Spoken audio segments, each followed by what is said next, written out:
오늘 우리에게 주시는 하나님 말씀은 창세기 30장 25절에서 43절 말씀입니다. 라헬이 요셉을 낳았을 때 야곱이 라반에게 이르되 나를 보내어 내 고향 나의 땅으로 가게 하시되 내가 외삼촌에게서 일하고 얻은 처자를 내게 주시어 나로 가게 하소서. 내가 외삼촌에게 한 일은 외삼촌이 아시나이다.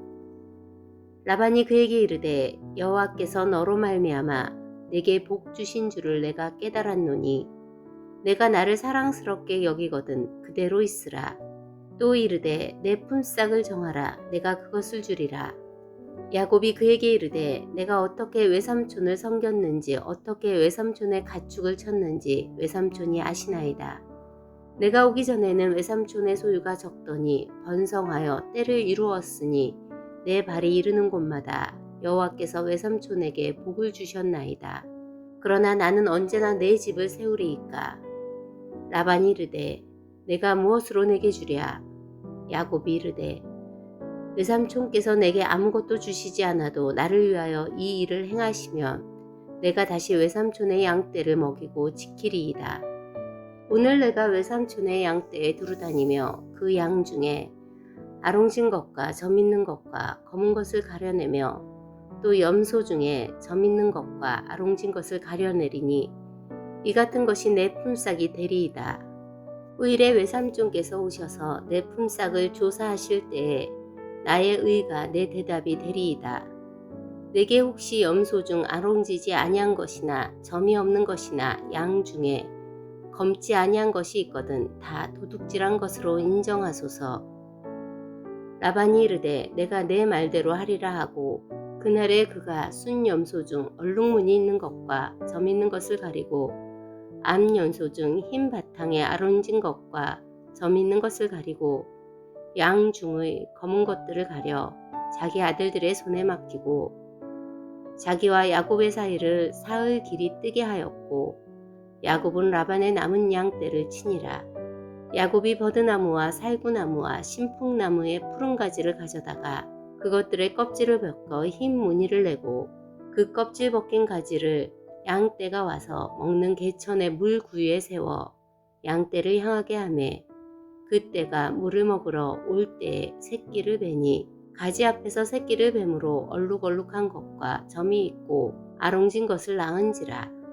야곱이 새끼 양을 구분하고 그 얼룩무늬와 검은빛 있는 것을 라반의 양과 서로 마주보게 하며 자기 양을 따로 두어 라반의 양과 섞이지 않게 하며 튼튼한 양이 새끼 뵐 때에는 야곱이 개천에다가 양떼의 눈 앞에 그 가지를 두어 양이 그 가지 곁에서 새끼를 베게 하고 약한 양이면 그 가지를 두지 아니하니 그렇게 함으로 약한 것은 라반의 것이 되고 튼튼한 것은 야곱의 것이 된지라. 이에 그 사람이 매우 번창하여 양떼와 노비와 낙타와 나귀가 많았더라. 야곱은 삼촌 라반의 집으로 갔습니다. 그 이유는 삼촌 라반의 딸들 중에 한 사람과 결혼해서 하나님께서 아브라함과 이삭에게 약속하신 너의 후손을 통해 큰 민족을 이루리라, 하나의 민족을 이루게 하신다는 하나님의 장자의 사명을 감당하기 위해 그는 자신들의 혈족이 있는 삼촌 라반의 집으로 갔던 것입니다. 그러나 그의 계획과 다르게 사랑하는 라헬과 결혼하지 못하고 삼촌 라반의 속임수 때문에 7년 동안 일한 결과로 라헬의 언니 레아와 결혼을 하게 됐습니다. 그래서 7년을 더 봉사하고 나서야 이제 야곱이 사랑하는 라헬과 결혼을 하게 됩니다. 예상치 않게 두 아내와 함께 가정을 꾸려나가면서 또 그 두 여인의 욕망을 채우기 위해서 그 여인이 데려다 온 종들과도 잠자리를 함께하며 그렇게 자손들이 늘어가고 있었습니다. 야곱은 자기의 계획과 뜻대로 장자권을 가지려고 했다가 오히려 큰 인생의 고난을 맛보고 있는 것이었습니다. 그러다가 11번째 아들 요셉을 낳았을 때였습니다. 야곱은 고향으로 돌아가려고 합니다. 이것은 야곱이 처음에 이곳에 온 목적으로서 이제 하나님의 사명을 감당하기 위해 고향 땅에 돌아가 훗날에 큰 민족이 되게 하기 위해서 그는 큰 결단을 하고 있는 것이었습니다. 오늘 본문의 첫 절인 30장 25절을 보겠습니다. 라헬이 요셉을 낳았을 때에 야곱이 라반에게 이르되 나를 보내어 내 고향 나의 땅으로 가게 하시되. 여기에서 나를 보내어, 이것은 요청이 아니라 성경 원어를 보면 명령형으로 되어 있습니다. 가겠다라고 선언하고 있습니다. 그런데 26절에 보면 내가 외삼촌에게서 일하고 얻은 처자를 내게 달라라고 부탁을 하고 있습니다. 이것은 그 당시 히브리 문화 속에서 종일 경우에는 만약에 종이 여인과 자녀를 준 것이었다면 떠날 때에는 그 모든 자기의 가족을 두고 떠나야 한다는 출애굽기 말씀과 연결됩니다. 그러므로 지금까지 야곱은 이 라헬에게 종과 같은 삶이었다는 것을 보여주고 있는 것입니다. 아무것도 얻지를 못했고 심지어 사랑하는 자신의 가족들도 종으로 살았다면 이제 떠날 때 그 모든 가족도 두고 나와야 할 형편이었습니다. 야곱은 말합니다. 내가 어떻게 외삼촌에게 일해왔는지 아시지 않습니까? 내가 모든 가축이나 재산은 뒤로 하고라도 우리 가족은 데리고 나갈 수 있도록 도와주십시오. 나는 이것을 목적을 가지고 여기 온 사람 아닙니까? 우리 종족이 하나님의 귀한 민족이 되기 위해 그 사명을 이루기 위해 왔으니 난 이것만으로도 충분합니다. 그러자 라반이 인정합니다. 그래, 너 때문에 내가 많은 복을 지금까지 받았다라고 한 것입니다. 30장 27절을 보겠습니다. 라반이 그에게 이르되 여호와께서 너로 말미암아 내게 복 주신 줄을 내가 깨달았노니 내가 나를 사랑스럽게 여기거든 그대로 있으라. 실제로 라반은 야곱이 온 이후에 얼마나 많은 부가 이루어졌는지 모릅니다. 정말 야곱은 라반에게 복덩어리였습니다. 그래서 라반은 야곱이 계속 자기와 함께 있기를 원함으로 또 야곱에게 딜을 하고 있는 것입니다. 이렇게 하면 되지 않겠느냐.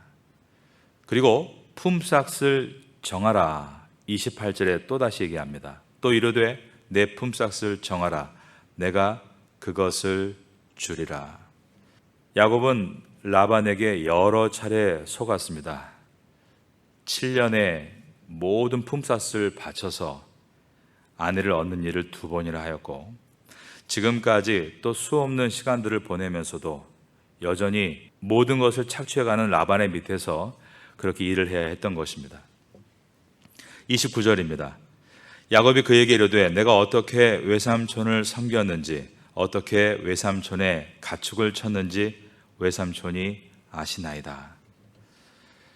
그러면서 이제 야곱이 라반에게 제안을 합니다. 그렇다면 저의 품삯은 바로 이것이 될 것입니다. 그러면서 한 이야기가 당신의 양과 염소, 가축을 그대로 치면서 일을 하겠습니다.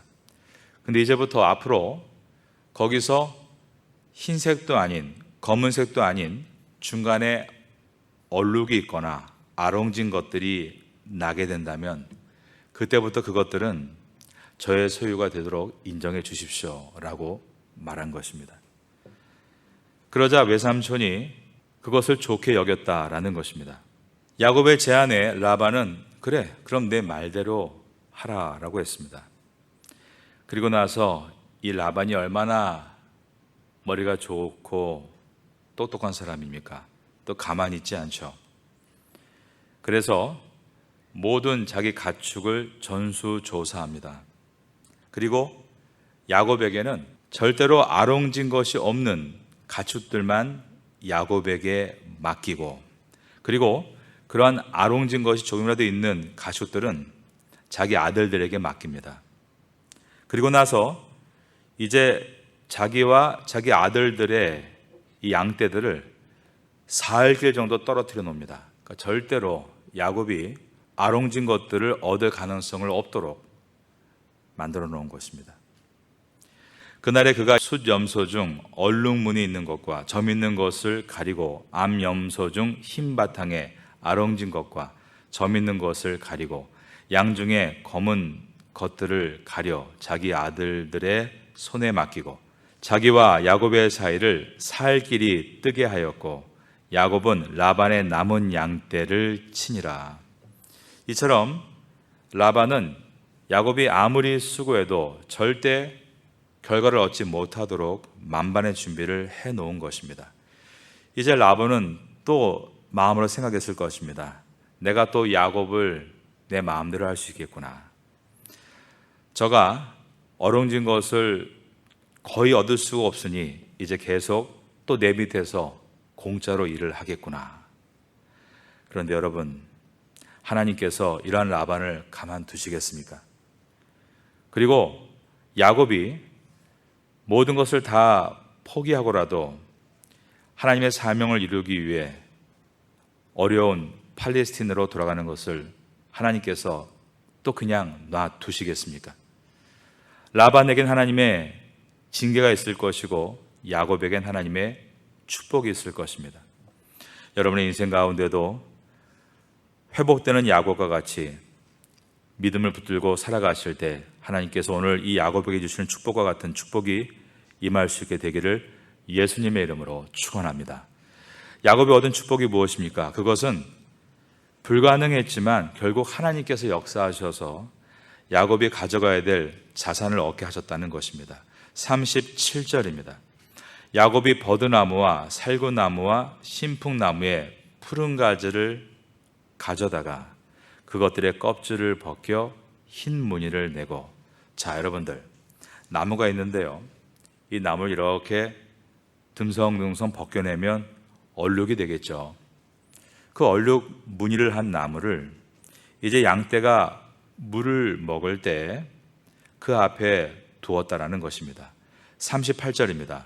그 껍질 벗긴 가지를 양떼가 와서 먹는 개천에 물 구유에 세워 양떼를 향하게 하매 그때가 물을 먹으러 올 때 새끼를 베니. 그런데 새끼를 뵐 때 물을 마시면서 그 듬성듬성 벗겨진 얼룩무늬의 나뭇가지들을 보자 이 새끼들이 얼룩얼룩하고 아롱진 야곱의 자산이 될 새끼들을 베었다라는 것입니다. 39절입니다. 가지 앞에서 새끼를 뱀으로 얼룩얼룩한 것과 점이 있고 아롱진 것을 낳은지라. 야곱이 새끼 양을 구분하고 그 얼룩무늬와 검은빛 있는 것을 라반의 양과 서로 마주보게 하며 자기 양을 따로 두어 라반의 양과 섞이지 않게 하며. 자, 드디어 이 얼룩얼룩한 새끼들이 나타나게 되자 이제 그것을 배양에 나아갔다는 이야기입니다. 사실 이것은 과학적이지 않습니다. 이것이 우리에게 이렇게 할 수 있다라고 말한다면 그것은 정말 비과학적인 이야기밖에 되지 않습니다. 여기서 보여주는 내용은 야곱이 뭐 똑똑한 어떤 새로운 교배법을 배웠다라기보다 하나님께서 야곱을 도와주고 계시다라고 봐야 하는 것입니다. 인간적인 방법으로 야곱을 묶어두려고 했지만 하나님의 계획은 야곱이 떠나는 것이었습니다. 떠날 때 필요한 양식과 음식을 얻게 하기 위해서 하나님께서 야곱을 지금 축복하고 계셨습니다. 이것은 마치 출애굽할 때 이스라엘 백성에게 애굽인들이 모든 필요한 것을 채워준 것과 마찬가지입니다. 애굽 왕 바로는 이스라엘 백성을 잡아들려고 했습니다. 그러나 하나님의 계획을 인간이 어떻게 할 수 없다는 것입니다. 오늘 본문도 하나님은 이제 야곱을 준비시키셔서 고향에 돌아가 아브라함의 하나님, 이삭의 하나님을 이어 야곱의 하나님을 만드실 계획이셨습니다. 그것을 아무리 똑똑한 라반이라고 해도 잡아둘 수 없다는 이야기입니다. 결국 하나님은 하나님의 사람들을 하나님의 방향과 뜻으로 인도하시고 반드시 그 일을 이루도록 역사하시는 분이시다. 바로 이것이 오늘 본문의 가르침입니다. 인간이 막을 수 없을 만큼 하나님의 축복은 뻗어나가고 있었습니다. 결국 마지막에 어떻게 되었는가? 30장 43절입니다. 이에 그 사람이 매우 번창하여 양떼와 노비와 낙타와 나귀가 많았더라. 하나님 안에서 결코 늦은 것은 없다라는 가르침입니다. 하나님의 사람으로 서게 되면 하나님께서 이렇게 역사하실 수 있다라는 것이 야곱을 통한 메시지입니다. 여러분, 우리는 항상 조급함에 시달리고 있습니다. 그래서 우리는 옛날 야곱의 모습과 같이 인간적인 방법을 동원하다가 모든 것을 다 잃어버리고 돌베개 할 때가 얼마나 많습니까? 그러나 하나님의 뜻을 깨달아가는 이 야곱은 더 이상 세상적인 방법으로 서지 않습니다. 우리가 야곱이 성실하다고 할 때 그 성실함은 바로 이 30장에서 나타나고 있습니다. 끝까지 자기 일을 묵묵히 하고 있는 것입니다. 그것이 사람들이 볼 때 바보같이 보이고 남의 양을 치는 것이 하루 이틀이지 이렇게 오랜 동안 남에게 모든 노동력을 착취당하고 있고 변한 것이 아무것도 없어 보이고 그리고 미래가 불투명하다 할지라도 야곱은 끝까지 최선을 다해 이 목자의 역할을 감당하고 있습니다. 그런데 시간이 지나자 결과적으로 야곱이 필요한 것을 다 얻고 있습니다. 그것은 하나님께서 야곱에게 주시기 때문이었습니다. 우리의 삶에도 예전의 야곱이 아니라 변해가는 야곱과 같이 자신의 역할을 묵묵히 감당하며 걸어 나아갈 때 하나님께서 이와 같이 은혜를 주신다는 것을 깨닫게 됩니다. 오늘도 여러분의 삶 가운데 각자의 자리에서 묵묵하게 최선을 다하시는 성도가 될 수 있기를 예수님의 이름으로 축원합니다.